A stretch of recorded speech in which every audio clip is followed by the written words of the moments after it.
ഹദീസ് കേട്ടാൽ അതിനനുസരിച്ച് നമ്മുടെ ചിന്താഗതിയെയും നമ്മളെയും മാറ്റാൻ മാത്രം മാനസികാവസ്ഥ അള്ളാഹു നമുക്ക് നൽകി അനുഗ്രഹിക്കുമാറാകട്ടെ.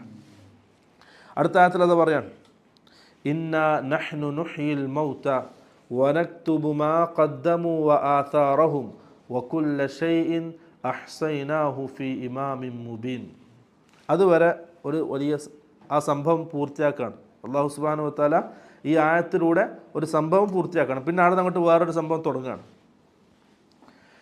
ഇന്നാ നഹ്നു, തീർച്ചയായും നാം, അള്ളാഹു സുബ്ഹാനഹു വതആല പറയാണ് തീർച്ചയായും നാം, നുഹ്യിൽ മൗത, മരണപ്പെട്ടവരെ ജീവിപ്പിക്കും, മരിച്ചവരെ ജീവിപ്പിക്കും, എല്ലാവരും അള്ളാഹു കൊണ്ടുവരും.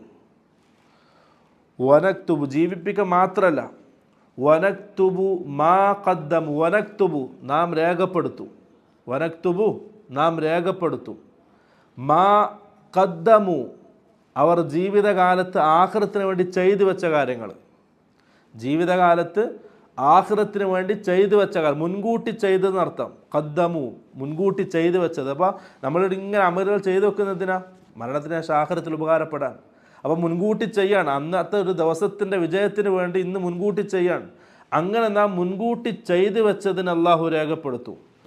അതുമാത്രമല്ല വആഥാറഹും, അവർ ബാക്കി വെച്ചതും, മരണത്തിന് ശേഷം അവർ ബാക്കി വെച്ചതും അള്ളാഹു രേഖപ്പെടുത്തും.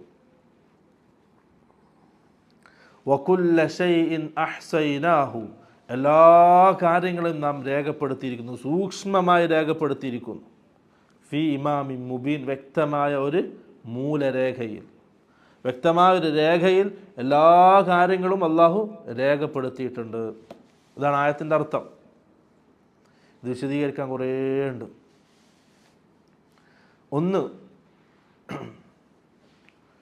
ഇന്നാ നഹ്നു നുഹ്യിൽ മൗത, മരണപ്പെട്ടവരെ നാം ജീവിപ്പിക്കും.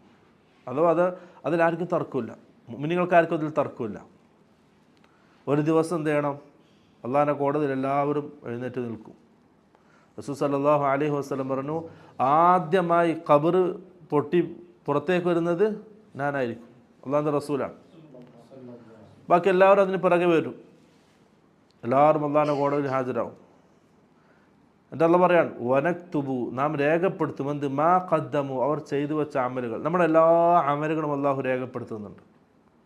ഒന്നും അള്ളാഹു അറിയാതെ പോയിട്ടില്ല. നന്മയാണെങ്കിൽ നന്മ, തിന്മയാണെങ്കിൽ തിന്മ, ഒന്നും അറിയാതെ പോയിട്ടില്ല. അള്ളാഹ് പറയാണ് ഒരു ഖുദ്സിയായ ഹദീസ്,